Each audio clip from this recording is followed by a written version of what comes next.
Enchanté 3, leçon 4, deuxième partie. So, in the previous lesson, we did the comprehension as well as we learned how to conjugate pronominal verbs. So, let's continue our lesson with the remaining topics.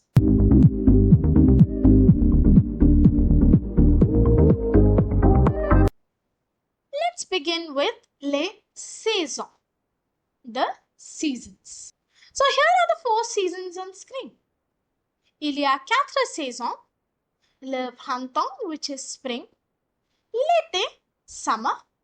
L'automne, autumn. Et l'hiver, winter.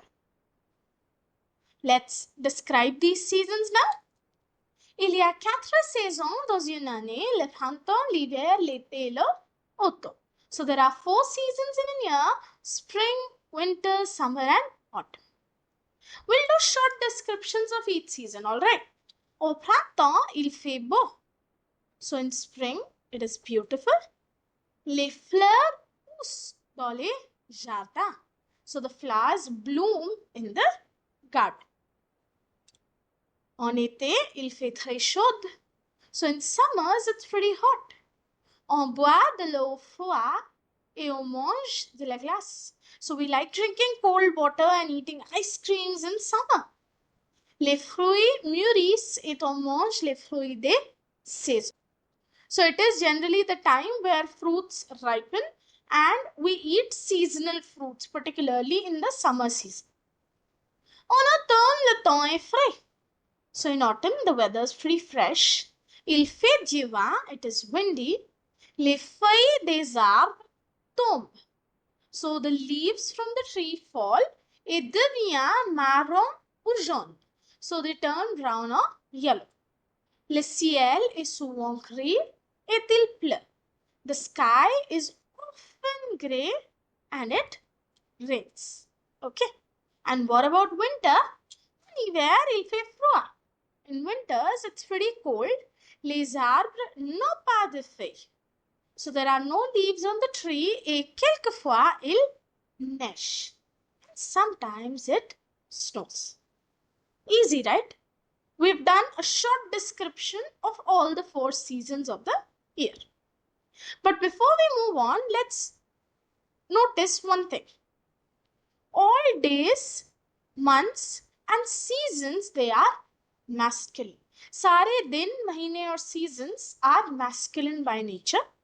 We apply en to express in with months and season. En word जब हम use करते हैं, हम months और seasons के साथ in वाला context देने के लिए करते हैं. But note that it is au printemps. With spring season, we use au, not en printemps. No, we don't use it. Okay? With printemps, we use o since it starts with a consonant. And with the other seasons, we use en because they all begin with a vowel. So this was one small note for you. Let's move on to our next grammar topic, which is l'heure. What time it is? Dire l'heure. So how do we say time in French? Quelle heure est-il? No, this is not how we say time. This is how we ask. What time is it? The simplest way to reply to this question is il est dash heure dash. That means, let's say right now it's 2:30. I'll say il est.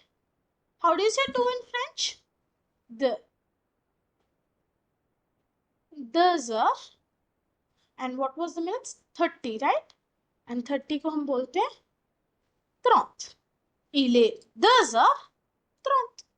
So whatever is the hour you mention here and whatever are the minutes you mention after that. Simple. So for a 1 o'clock hour, what you have to keep in mind, we write heure instead of heure with an S. Because it's obvious we are saying that it's 1 o'clock. So let's say, if I want to say if it's 1 o'clock, I'll say il est une heure. I will not put an S at the end. Okay? Par exemple, il est 1h, देख 1:10. 2:15 के लिए il est 2h. Cans. So you see, 1 के अलावा हम जो भी time करेंगे. Let's see the next one. 7:35. Il est 7h35. Il est 10h50. So telling time in French is as easy as saying it in English. You just need to know the numbers. Alright. In France, we generally use the 24-hour clock, and that is why वो AM PM वाला problem हम इतना face नहीं करते. So if you want to say 10:40, il est 10h40. 13:05, which is actually 1:05 PM. So it becomes il est 13h05. 19:20, 7:20 PM. It is il est 19h20. Okay. 22:55, il est 22h55. Moving on. But अगर हमें आदत है 12 hour clock use करने की, तो इसका मतलब ये थोड़ी है कि हम कर ही नहीं सकते. We can. There are ways to say AM PM to tell time in French as well. For AM, we generally use du matin. Okay, like 6 AM to 11:59 तक हम usually du matin use कर लेते हैं. Okay, like 10:40 AM will be il est 10h40 du matin. So this is to denote that I am talking about the morning time. And for PM, it could be de l'après-midi, du soir, or de la nuit. So basically, we mention the time of the day with the time to denote whether it's an AM time or PM time. Let's say 1:05 PM, it's afternoon, so I added de l'après-midi. 7:20, let's say it's evening, so I added du soir. And 10:55 is night, so I added de la nuit. Okay? हुई. अब इतना समझ आ गया है, तो एक छोटी सी exercise फटाफट प्रैक्टिस कर ले. You have to tell me the time. Here. You have these questions on screen. I have purposely written AM PM so that you can practice. Where do you write du matin? Where do you write de l'après-midi, du soir, de la nuit? Okay? Keep all those things in mind. Pause the video, attempt this exercise because very soon you'll be seeing the answers on screen. So, if you're back, tally your answers with mine. Okay? So, I hope यहाँ आपने गलती नहीं की होगी because अगर आपको numbers याद है और structure समझ आ गया था, तो आपने सही answers ही लिखे हो. तो चलिए आगे बढ़े इसी topic के साथ. In English, we have two ways of telling time. For example, 9:40 PM, we can say it is 9:40 straight away, which is also called the direct method of telling time. We also say it is 20 minutes to 10. आदत होती है ना हमारी, जब हम excited होते हैं, let's say छुट्टी होने वाली है आपकी 2 बजे स्कूल में और it's 1:50, तो कोई आपसे टाइम पूछता है, आप ये नहीं कहते भाई 1:50 हो गए, आप कहते हो अरे छुट्टी होने में 10 मिनट रह गए. एक अलग एक्साइटमेंट होती है, राइट? इसी तरह इन जनरल ऑल्सो जब हमें कोई टाइम बताना होता है एंड हमें दिख रहा है अगला घंटा शुरू होने में कुछ 10 15 20 मिनट रह गए हैं, हम क्या बोल देते हैं? Sir it's 20 minutes to 10. इस मेथड को कहते हैं count back method. Okay, we are counting back कि कितने मिनट और रह गए हैं अगला घंटा शुरू होने में. ठीक है, दोनों करेक्ट है. ऐसा नहीं है कि ये ऊपर वाला ही करेक्ट होता है या नीचे वाला ही करेक्ट. दोनों मेथड्स करेक्ट होते हैं. तो अगर इंग्लिश में हमें दोनों आते हैं तो फ्रेंच में भी तो दोनों पता होने चाहिए, right? So if the minutes are within the first half hour, तो हम हमेशा काउंट अप करते हैं. That means we use the direct method. Okay, like 5:20 के लिए मैं बोलूंगी il est 5h20, right? And if the minutes are in the next half hour, that is the latter half hour, after 30 minutes वाला, we start counting backward. And तब हम use करते हैं count back method using an additional word in our expression, moi. Let's look at an example. So same 5:40 मैं कैसे कहूंगी? il est 6h. count back कर रही हूँ, अगला घंटा बता रही हूँ, तो ऑब्वियसली 5 की जगह क्या लिखूंगी, 6 बजने में मुआ वह 20 मिनट्स कम है, ठीक है, यानी 6 बजने में 20 मिनट रहते हैं। तो चलिए इसको अब थोड़ा और डिटेल में समझते हैं। So how do we tell time using both methods? So जब मिनट हैंड 30 मिनट्स को क्रॉस कर लेगा, ठीक है, one can tell time using both the direct method which is what we have been doing और the count back method।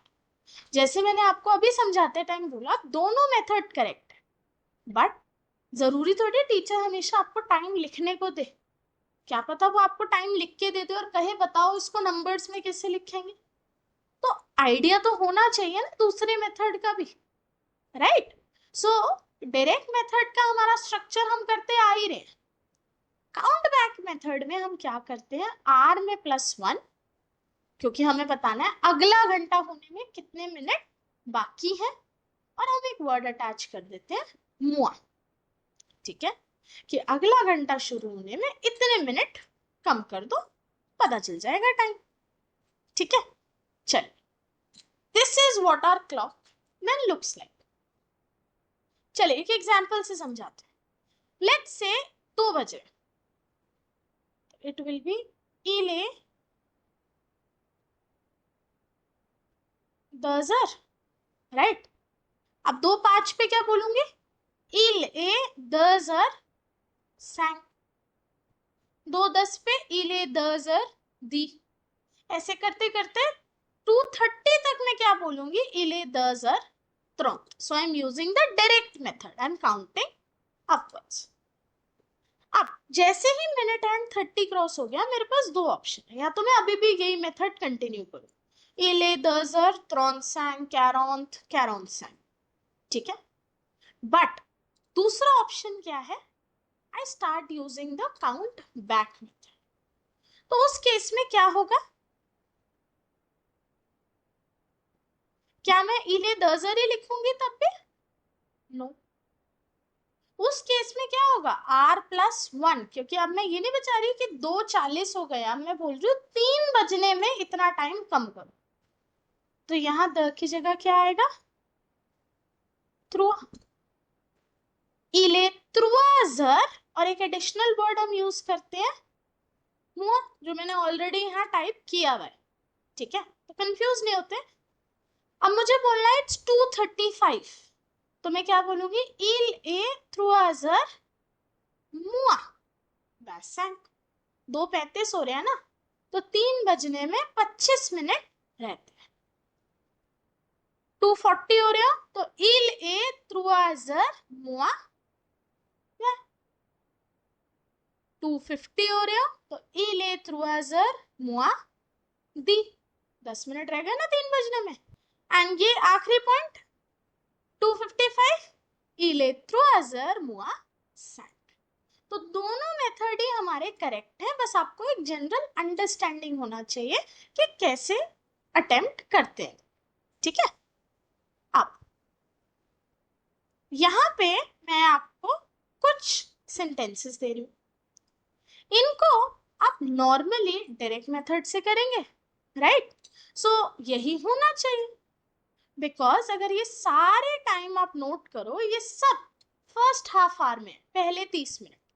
So within the first half hour, one can only, you see this word, only use the direct method. हम usually count back method उस case में use नहीं करते, unless we are very frustrated. But written में हम नहीं करते. Whereas जब हम अगले उस पे आ जाए हाफ आवर में, you see, मैंने हर टाइम के साथ 2 ऑप्शन दी, एक डायरेक्ट मेथड वाला और एक count back. So within the latter half, one can either use the direct method और काउंट बैक मेथड, जो उसको समझ आए या जो उसको सही लगे, ठीक है। तो चलिए इससे पहले हम एक्सरसाइज पे बढ़े, एक आखिरी चीज और समझना, हाउ डू वी से 12 AM and 12 PM in French? So 12 AM which is midnight, हम उसे लिखते हैं il est minuit। We avoid writing il est 12 full stop, ठीक है, हम एग्जैक्ट 12 जब होते हैं, इले दोजर लिखने की जगह हम क्या लिखते हैं? इफ इट्स 12 AM, इले मिनुए, एंड इफ इट्स 12 PM, इले मिदी. एग्जाम में 24 आवर क्लॉक पैटर्न भी आ सकता है, तो maybe teacher asks you to write 00 hour. Okay, तो 00 के केस में भी क्या होगा? इले मिनुए, और 12 के केस में इले मिदी. ठीक है, तो अब हमें टाइम रिलेटेड ये छोटी छोटी चीजें तो पता चल गई. आगे बढ़े. There are some more little points that you have to take care of. If it's quarter past the hour, if you use the phrase एक कार. अब मैम ये क्या है? So when it's 1:15, instead of writing il e unar cans,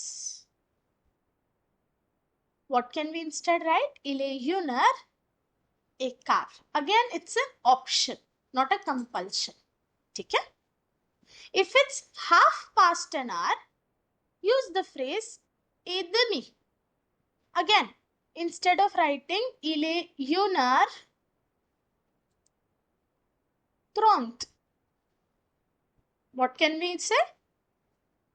यहाँ पे मैंने 2:30 ले रखा है. ile dözer edemi. Okay. And if it's a quarter until the hour, like 2:45, 3:45, whatever it could be, use the phrase through a car. अगर आप direct method use कर रहे हो, 3 क्वार्टर्स, क्योंकि 15 का एक क्वार्टर होता है, 15, 15, 15. और अगर काउंट बैक यूज कर रहे हो तो यूज द फ्रेज मुआ ल कार. दिस ल इज वेरी इंपॉर्टेंट, बच्चे अक्सर ये यूज करना भूल जाते हैं. So let's look at this one. I'll clear the screen. It's 5:45. So we can either say il est 5 heures through a car, which is the direct method. And if you're using the count back, r plus 1, il est 6 heures, 6 बजने में एक quarter come. So we use moi le car. Okay. This ल is very important. Again, I am telling you because बच्चे यही लिखना भूल जाते. Okay. Now, understood? All these 3 things, I'm again repeating, they are options for you to write or tell time in this way. Okay. Perfect. Now it's finally time to practice an exercise. So you see 5 different times here. Note, look at the question carefully. Dit. Now, this time, look at the question carefully. Dit ler tut le form. Tut le form का मतलब मैंने 5 ही time इसलिए दिए हैं कि इन times को जितने भी फॉर्म्स आप जानते हो, काउंट बैक, डायरेक्ट मेथड, दोनों जानते हो, दोनों में लिखना है. और अगर 15, 30 या 45 वाला टाइम है, तो जो अभी मैंने पॉइंट्स बताए, एक कार, ए दमी और मुआले कार वाला, उसको भी ध्यान रखते हुए वैसे लिख. ठीक है, तो 2-3 मिनट क्या 10 मिनट लो इस एक्सरसाइज को ठीक से करने के लिए. पॉज करो वीडियो, शांति से इन आंसर्स को लिखो, और जैसे ही लिख लो वीडियो पे वापस.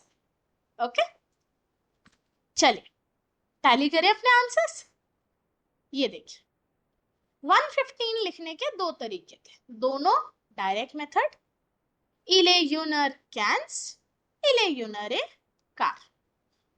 ऐसे ही 3:30 लिखने के भी 2 तरीके थे. Il est 3:30, il est 3:30. अब 6:35 I could either use count back और direct, वही मैंने यहाँ पे किया है. अगले 2 देखें. 9:45, अब मैंने यहाँ 3 तरीकों से लिखा है. पहले 2 हैं direct method, where I use il est 9:45, il est 9 through a car. And then I use the count back method. Il est 10 heures, r plus 1, moi le quart, minus a quarter.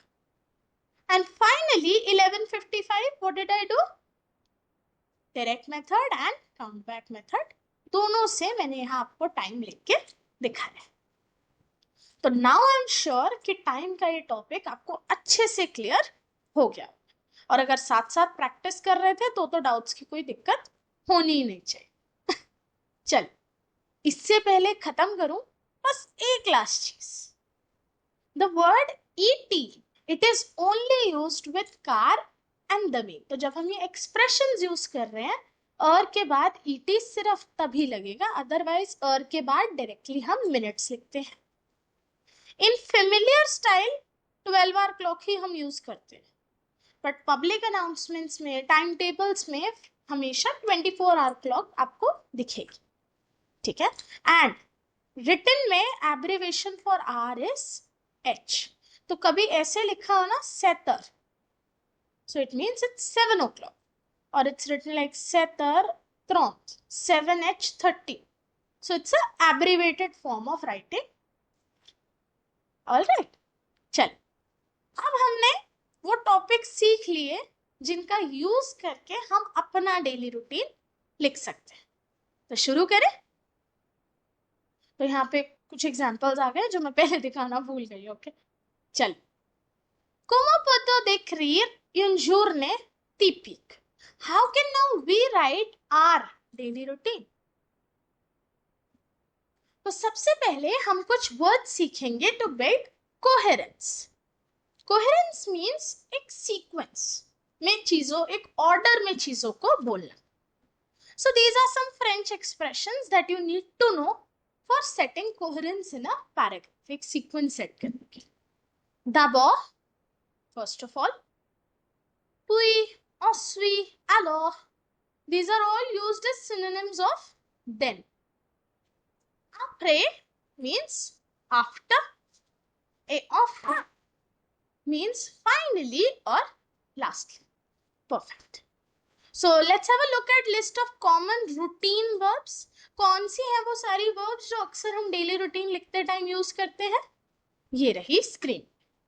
अब इसमें अगर आप ध्यान से देखो, कुछ verbs प्रोनोमिनल है और कुछ हमारे रेगुलर या इरेगुलर वर्ब्स जैसी हमने पहले सीखी. हम इन्हीं वर्ब्स को यूज करके अपना डेली रूटीन का पैराग्राफ लिखेंगे. My journée typique. तो अगर आप यहाँ ध्यान से देखो, मैंने इस बार थोड़ा सा गेम खेला आपके साथ. डायरेक्टली फ्रेजेस नहीं दे दिए कि बस बेटा कॉपी कर लो. थोड़ा सा मैंने सोचा आपको भी टेस्ट करूं आपकी नॉलेज को. मैंने वर्ब्स को ब्रैकेट में लिखा है ताकि कॉन्जुगेशन आप खुद करो, और जहां जहां आपको ब्लैंक्स दिख रहे हैं वहां टाइमिंग्स आप अपने रूटीन के हिसाब से लिखो. तो मैं पहले ये पैराग्राफ समझा देती हूँ ताकि जब आप खुद का रूटीन लिखो आप अपने हिसाब से उसे सही से लिख पाओ. सो d'abord je surveille à dash heure du matin. Ma'am एक करके दिखाओ. So let's say I get up at 7 in the morning. So what will I do? Instead of the surveille in my notebook, I will write je me réveille à 7 heures du matin. Easy? Je me lève après 15 minutes. तो मेरी आंख तो खुल जाती है सुबह 7 बजे, but बिस्तर से मैं 15 मिनट बाद ही उठती. Puis je me brosse les dents et je me baigne. तो अब समझ आ रहा है क्या करना है. Then I brush my teeth, take a bath. और इसी तरह फिर मैंने लिखा है that then I get dressed for school. मतलब आपके कॉन्टेक्स्ट में, since you're students, you get dressed for school at, let's say, 8h. Je prends mon petit déjeuner. ठीक है. At 8 o'clock I take my breakfast and I leave for school. So at each point जो bracket वाली verbs हैं आपको वहां verb की conjugation लिखनी है and blanks में timings. Okay. In the school I study. During the break my friends and I we play and we gossip a lot. ठीक है. तो ये हो गया part 1. Let's continue. अब स्कूल से वापस भी तो आना है. Je rentre chez moi. I return to my home at 3 in the afternoon. Then I rest for an hour. Oui, je me repose pour une heure. Then à 4 heures du soir, je fais Mon devoir. Then at 4, I do my homework and I continue my paragraph. Après, je joue avec mes amis pour 1 heure. Ensuite, je regarde la télé, and that's how my day goes like. I watch TV at maybe 8 o'clock. I take my dinner with my family, and then at 10, I go to bed, and after 15 minutes, I sleep. dormir का conjugation क्या होगा? dor. अब अगर आपने note किया हो previous slide पे भी कि मैंने यहाँ लिखा je me réveille à 7 heures और je me lève après 15. I wake up at 7 but I get up after 15 minutes. So ये डिफरेंस है इन दोनों वर्ब्स में. सर रवैये का मतलब होता है to just open your eyes, like आंख कितने बजे खुली. बट सर लेवे इज एक्चुअली आप बेड से कितने बजे उठे. ठीक है. इसी तरह स कूशे जो हमारी वर्ब है इसका मतलब आप बेड पे कितने बजे गए. अब बेड पे जाते ही थोड़ी सो जाते हो. फिर कितनी देर बाद सोए उसके लिए ये वर्ब है दौर. तो ये छोटे छोटे डिफरेंसेस आपको याद रखें जब आप अपना पैराग्राफ. एंड जिनको कंफ्यूजन है अभी भी उनके लिए एक सोल्यूशन ये रहा. सो ये मैंने अपने हिसाब से लिखा है एक स्टूडेंट पर्सपेक्टिव से कि कैसे कैसे वर्ब का कॉन्जुगेशन होगा और टाइमिंग्स लिखी जाएगी. ठीक है. चल एक एक्सरसाइज के तौर पे ये तो करना बनता है. अब कई स्कूल में टीचर्स जो हैं बच्चों से बोल देती हैं अपना रूटीन नहीं अपने फादर का. अब वो तो लर्न करना पड़ेगा ना. तो उसके लिए एक सैंपल पैराग्राफ मैंने यहाँ दे दिया है. सेम कॉन्सेप्ट है. ब्रैकेट वाली वर्ब्स को करेंगे कॉन्जुगेट, ब्लैंक में लिखेंगे टाइम. एंड जिनसे ये नहीं हो पाए उनके लिए एक रेडीमेड आंसर यहीं पे. ठीक है. स्क्रीनशॉट ले सकते हो, लिख सकते हो और साथ साथ ट्रांसलेशन भी देख सकते हो ताकि ये ना बोलो बाद में कि मैम आपने पैराग्राफ तो दे दिया बट समझ ही नहीं आया हम लिख क्या रहे. तो फ्रेंच भी अवेलेबल है और इंग्लिश भी. इसी तरह एक्सरसाइज नंबर 2 के तौर पे मैंने दिया है ला journée de ma mère, my mother's daily routine. Okay. Same pattern जैसे प्रीवियस 2 में था. एंड जिनके लिए ये पैटर्न समझना मुश्किल है उनके लिए सेम तरीके से मैंने सोल्यूशन यहाँ दे दिया है. जो खुद से ट्राई करना चाहते हैं well and good. Previous slide को पॉज करो एंड अटेम्प्ट करने की कोशिश करो. जो नहीं करना चाहते वो यहाँ से इसका स्क्रीनशॉट ले लो और अगली स्लाइड से ट्रांसलेशन देख. ठीक है. सो इसी के साथ इस लेसन के सारे कॉन्सेप्ट्स हुए कंप्लीट. अब मैं मिलूंगी आपसे अगले लेसन में. C'est la fin du leçon. तब तक के लिए au revoir. Bye bye.